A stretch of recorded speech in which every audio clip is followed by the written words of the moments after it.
नमस्कार, मैं हूं शशि। आइए झारखंड के टॉप 25 प्रमुख खबर जानते हैं। सीएम हेमंत आज सीजीएल अभ्यर्थियों को सौंपेंगे नियुक्ति पत्र। झारखंड कर्मचारी चयन आयोग की ओर से आयोजित झारखंड सामान्य स्नातक योग्यताधारी संयुक्त प्रतियोगिता परीक्षा 2023 सीजीएल के 1927 सफल अभ्यर्थियों को मुख्यमंत्री हेमंत सोरेन मंगलवार को नियुक्ति पत्र सौंपेंगे। नियुक्ति पत्र वितरण के लिए राज्य स्तरीय समारोह दोपहर 1:30 बजे से रांची के मोरहाबादी मैदान में होगा।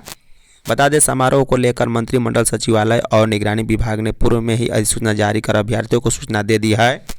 मुख्यमंत्री सभी सेवाओं के एक अभ्यर्थियों को नियुक्ति पत्र सौंपेंगे। इस कार्यक्रम के सफल आयोजन के लिए वित्त विभाग के सचिव प्रशांत कुमार को नोडल पदाधिकारी नियुक्त किया गया।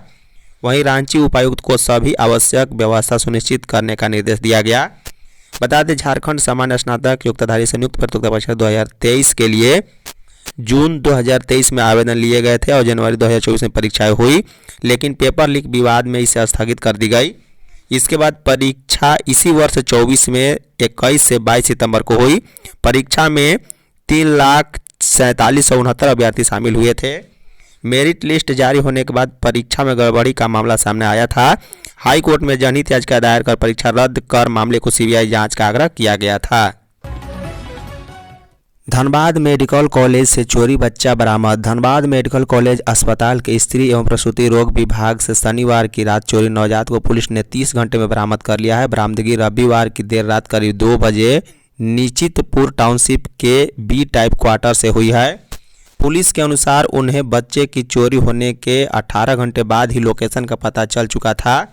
इस सनसनीखेज मामले में पुलिस ने तीनों बच्चा चोर समेत कुल 4 लोगों को गिरफ्तार किया है। इसमें नवजात को अस्पताल से चुराने वाली भूली new B type quarter number 19 निवासी बीसीसीएल के जूनियर ओवरमैन कौशल कुमार सिंह, उसकी पत्नी अभिलाषा सिंह और हसीमुद्दीन अंसारी और अस्पताल का आउटसोर्सिंग कर्मी इश्तियाक अंसारी भी शामिल है। बता दें कि शनिवार की रात करीब 8:30 बजे बच्चा चोरी हुआ था और रविवार को सूचना पुलिस को दी गई। इसके बाद जांच तेज हुई। पुलिस ने घटना के वक्त अस्पताल में एक्टिव मोबाइल की जांच की। अस्पताल में लगे सीसीटीवी कैमरे के फुटेज को खंगाला गया। बिहार में चतुर्थ चरण की शिक्षक भर्ती जनवरी से, चौथे चरण की शिक्षक भर्ती TRE-4 प्रक्रिया जनवरी से शुरू होगी। इसके लिए 15 जनवरी तक बिहार लोक सेवा आयोग को अधियाचना भेज दी जाएगी। शिक्षा मंत्री सुनील कुमार ने सोमवार को सूचना भवन सभागार में आयोजित प्रेस वार्ता में यह जानकारी दी है। उन्होंने बताया है कि रिक्त पदों का आरक्षण के हिसाब से रोस्टर क्लियरेंस कराया जा रहा है। TRE-4 में 25,000 से कम रिक्तियां नहीं होगी। शिक्षा मंत्री ने बताया है कि TRE-4 के तहत विद्यालय अध्यापकों की नियुक्ति के लिए 31 जिलों से रिक्तियां मिल चुकी है। शिक्षक भर्ती के अलावा हाई स्कूल में 5500 पुस्तकालय अध्यक्षों की भी नियुक्ति संभावित है। इसकी रिक्ति भेजने के पहले संबंधित विषय की STET माध्यमिक शिक्षक पात्रता परीक्षा ली जाएगी। विशेष विद्यालय अध्यापक के 72 से 79 पदों पर ही नियुक्ति के लिए रिक्तियां भेजी जा चुकी है। उन्होंने कहा है कि आगामी सत्र में शिक्षा का अधिकार कानून RTE को सख्ती से लागू कराया जाएगा। सरकार आपके द्वार के तहत प्राप्त आवेदनों में 79% का निष्पादन। राज्य सरकार की महत्वाकांक्षी आपकी योजना आपकी सरकार आपके द्वार कार्यक्रम के तहत 1 माह में 79% आवेदनों का निष्पादन कर दिया गया है। कार्यक्रम में राज्य के सभी 24 जिलों में लगे कैंप में सरकार के समक्ष कुल 12,94,915 आवेदन आए थे, जिनमें से 10,22,901 का निष्पादन कर दिया गया है, जो कुल आवेदनों का करीब 79% है। वहीं शेष 2,72,014 आवेदनों के निष्पादन की प्रक्रिया जारी है। कार्यक्रम में कुल 14 तरह की योजनाओं से जुड़े आवेदन आए थे। इसमें सबसे अधिक आय प्रमाण पत्र के 97% आवेदन का निष्पादन किया गया। वहीं जाति प्रमाण पत्र एवं स्थानीय निवासी प्रमाण पत्र के आय आवेदनों का क्रमशः 94% निष्पादन किया गया।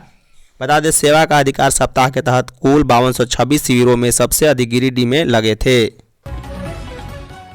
कमजोर आदिवासी समूह पर खर्च होंगे 24,000 करोड़। राष्ट्रपति द्रौपदी मुर्मू ने सोमवार को जमशेदपुर में कहा है कि हमारे आदिवासी समाज में कई समूह ऐसे हैं जो स्वयं अपना विकास नहीं कर सकते।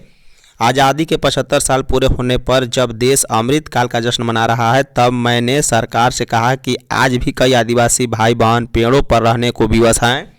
न तो उनके तन पर कपड़े हैं, न रहने को घर। हमें उनकी मदद करनी चाहिए।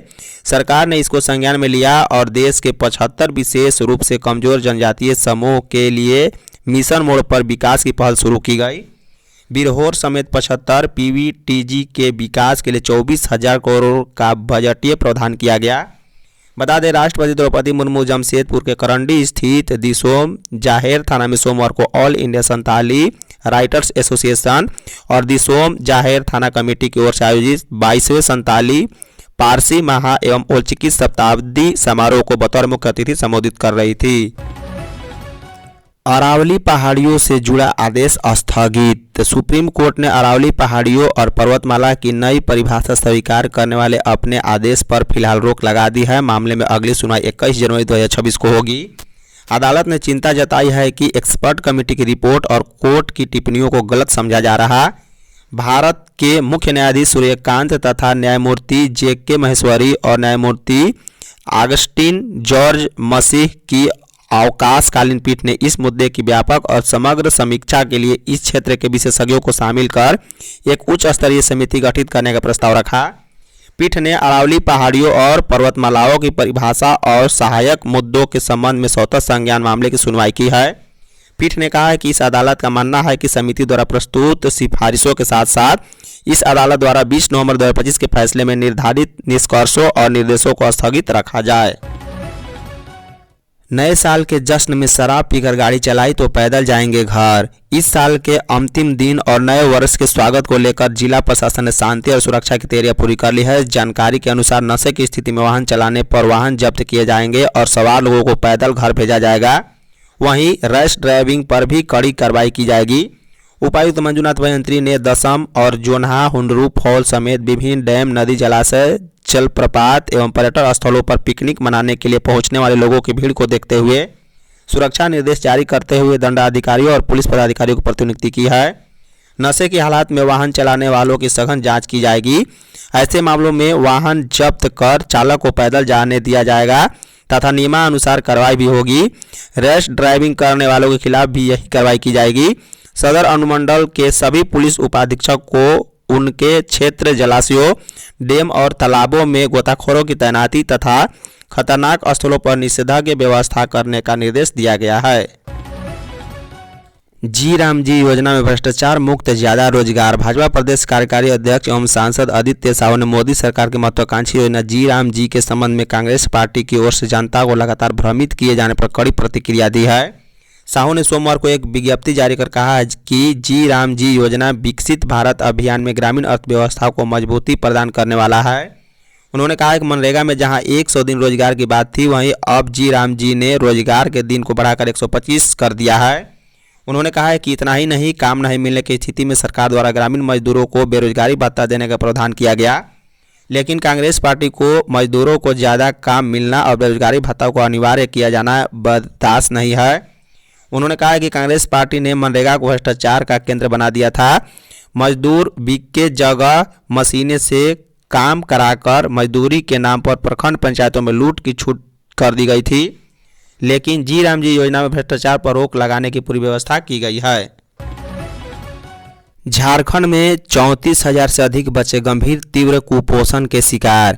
झारखंड देश के उन राज्यों में से एक है जहां आज भी कुपोषण एक बड़ी स्वास्थ्य समस्या बनी हुई है। NFHS 5 के अनुसार झारखंड के बच्चों में कुपोषण की स्थिति काफ़ी चिंताजनक बनी हुई है। 5 वर्ष से कम उम्र के लगभग 39.6% बच्चे स्टैंड यानी कि बौनेपन के शिकार हैं। वहीं 22.4% बच्चे ऊंचाई के हिसाब से कम वजन वाले हैं और 22.4% में 9.1% गंभीर रूप से वेस्टेड हैं यानी कम वजन वाले हैं। इसी तरह 6 से 69 माह के 67.5% बच्चे एनीमिया से ग्रसित हैं।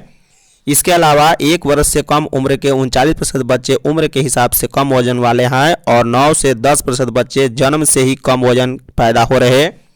NFHS 5 के आंकड़े बताते हैं कि सुधार के बावजूद कुपोषण खासकर एनीमिया, बौनेपन और कम वजन के एक बड़ी सार्वजनिक स्वास्थ्य समस्या अभी भी बनी हुई है। बावजूद इसके राज्य के आंगनबाड़ी केंद्रों में 6 माह से 5 साल तक के बच्चों को कोई महीने से पोषाहार के रूप में टीके, होम राशन नहीं मिल रहा। सबसे खराब स्थिति तो उन सेम बच्चों की है जिन्हें हर महीने 2 पैकेट अतिरिक्त पोषाहार देने का प्रावधान है। थ्रोबॉल चैंपियनशिप में झारखंड बालिका की टीम ने मारी बाजी। उत्तर प्रदेश के वाराणसी स्थित स्कॉलर पब्लिक स्कूल में बीते 26 से 28 दिसंबर तक आयोजित 33वीं सब जूनियर राष्ट्रीय थ्रोबॉल चैंपियनशिप में झारखंड की बालिका थ्रोबॉल टीम ने शानदार प्रदर्शन करते हुए कांस्य पदक जीतकर राज्य का नाम राष्ट्रीय मंच पर रोशन किया। यह जानकारी सोमवार को झारखंड राज्य थ्रोबॉल संघ के अध्यक्ष वेदांत कौस्तव ने प्रेस विज्ञप्ति जारी कर दी है। उन्होंने कहा है कि झारखंड टीम ने लीग चरण में जबरदस्त खेल दिखाते हुए सभी मुकाबले जीतकर पूल विजेता बनाने का गौरव हासिल किया। पहले लीग मैच में पश्चिम बंगाल को 25-21 और 25-23 से हराया, जबकि दूसरे मुकाबले में पांडुचेरी को 25-13 और 25-14 से पराजित किया है। वहीं तीसरे लीग मैच में बिहार को 25-18 और 25-16 से शिकस्त देकर टीम ने क्वार्टर फाइनल में प्रवेश किया है। बोकारो में थानेदार पर हमला, 4 आरोपित गिरफ्तार। बोकारो जिले के चास थाना प्रभारी सहित अन्य पुलिसकर्मियों पर हुए हमले के मामले में पुलिस ने सख्त कार्रवाई करते हुए 4 आरोपितों को गिरफ्तार कर सोमवार को न्यायिक हिरासत में जेल भेज दिया। गिरफ्तार आरोपितों की पहचान पूर्व मुखिया शिवलाल केवट, लक्ष्मण केवट, रंजीत केवट और मंटू गोप के रूप में हुई है। पुलिस के अनुसार इन सभी पर चास थाना प्रभारी प्रकाश मंडल सहित पुलिस बल पर पथराव और लाठी डंडे से हमला करने का आरोप है, जिसमें कई पुलिसकर्मी घायल हो गए। घटना के संबंध में चास के डीएसपी प्रवीण कुमार सिंह ने बताया है कि पुपुनकी आश्रम में आयोजित एक कार्यक्रम के दौरान विधि व्यवस्था बनाए रखने के लिए पुलिस बल की प्रतिनियुक्ति की गई थी। इसी दौरान सूचना मिली कि 4 लेन से आश्रम जाने वाली सड़क पर कुछ लोग राहगीरों को परेशान कर रहे हैं। सूचना के सत्यापन के लिए जब थाना प्रभारी पुलिस बल के साथ मौके पर पहुंची तो उन पर अचानक हमला कर दिया गया। ओल चिक्की लिपि से संथाली भाषा की पढ़ाई शुरू करने की सरकार वचनबद्ध, हेमंत सोरेन। मुख्यमंत्री हेमंत सोरेन ने कहा है कि जनजातीय भाषा और संस्कृति को पहचान और सम्मान दिलाने के लिए हमारी सरकार प्रतिबद्ध है। उन्होंने कहा है कि ओल चिक्की लिपि से संथाली भाषा का पढ़ाई सुनिश्चित कराने के लिए सरकार वचनबद्ध है। इस दिशा में आदिवासी समाज के साथ मिलकर प्रयास निरंतर जारी है। मुख्यमंत्री सोमवार को जमशेदपुर के करंडी में आयोजित 22वें संताली परसी महा एवं ओल चिक्की लिपि के शताब्दी वर्ष के समापन समारोह में बतौर विशिष्ट अतिथि बोल रहे थे। उन्होंने कहा है कि झारखंड प्रदेश में ओल चिक्की लिपि से संताली भाषा की पढ़ाई शुरू करने के लिए हमारी सरकार वचनबद्ध है। साथ ही जनजातीय भाषाओं के विकास और उसे सुरक्षित, संरक्षित और समृद्ध करने की दिशा में हम निरंतर आगे बढ़ रहे हैं। धन्यवाद।